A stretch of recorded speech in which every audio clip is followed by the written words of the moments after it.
গত বছর আসলে আপনারা যখন ঐকমত্য কমিশনের মেম্বার ছিলেন, আমরা দেখেছি যে সকল রাজনৈতিক দলের অনেকেই আসলে, বিশেষ করে নীতি নির্ধারক যারা, তারা একসাথে একই ছাদের নিচে বসেছিল। তখন আমরা মনে করছিলাম একটা পরিবর্তন মনে হয় আসবে। তো সেই জায়গা থেকে নির্বাচনের পথে হাঁটা বা এই যে নির্বাচনের দিকে চলে গেলাম, আর অল্প কিছুদিন বাকি আছে, এখন এই বিপরীতমুখী অবস্থানটা আসলে কেন? এখন দুর্ভাগ্যবশত আমরা, আমাদের ওই যে বৈঠক ঐকমত্য কমিশনের সাথে রাজনৈতিক দলের, এটা আমি বলবো যে ফলপ্রসূ হয়েছে। আমরা 84টা বিষয়ে ঐকমত্যে পৌঁছেছি, তার মধ্যে ওই জায়গায় তো রাজনৈতিক সংস্কৃতি পরিবর্তনের একটা কিন্তু সুযোগ ছিল। রাজনৈতিক সংস্কৃতি পরিবর্তন হয় না দুর্ভাগ্যবশত।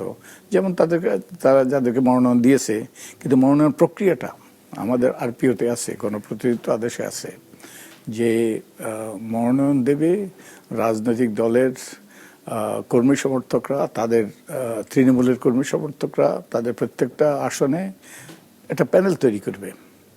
আমরা চেয়েছিলাম এই প্যানেলের ভিত্তিতে মনোনয়ন দেবে, কিন্তু এখন আইনে আছে যে প্যানেল বিবেচনা নিয়ে মনোনয়ন দেবে। তো একটা প্যানেল করাটা বাধ্যতামূলক, যার মানে এর লক্ষ্য হলো রাজনৈতিক দলের নেতাকর্মীদের একটা তাদের মতামত প্রতিফলিত হবে যাদেরকে মনোনয়ন দেওয়া হয়। কিন্তু কোনো দলই এর প্রতি ভ্রুক্ষেপ করে নাই। এবং আমাদের নির্বাচন কমিশন এই যে আইন, এটাকে প্রয়োগ করার ব্যাপারে কোনো রকম উদ্যোগ নেয় নাই। আপনারা কিন্তু নারীর প্রতিনিধিত্ব বাড়ানোর জন্য এক ধরনের অনেক দেখেছি, অনেক দিন আলাপ করেছেন, তো এবার তো সেইটিও ফলপ্রসূ হলে বলে মনে হচ্ছে না। এই যে আমাদের রাজনৈতিক দলগুলোর সীমাবদ্ধতা, আমি বলছি, তারা যে আইন কানুন, যে আরপিও লঙ্ঘন করেই মনোনয়ন দিয়েছে। শুধু তাই নয়, তারা ঋণখেলাপিদেরকে, দ্বৈত নাগরিকদেরকে, যারা নির্বাচন করতে অযোগ্য, তাদেরকে মনোনয়ন দিয়েছে এবং নির্বাচন কমিশন তাদেরকে পার করে দিয়েছে।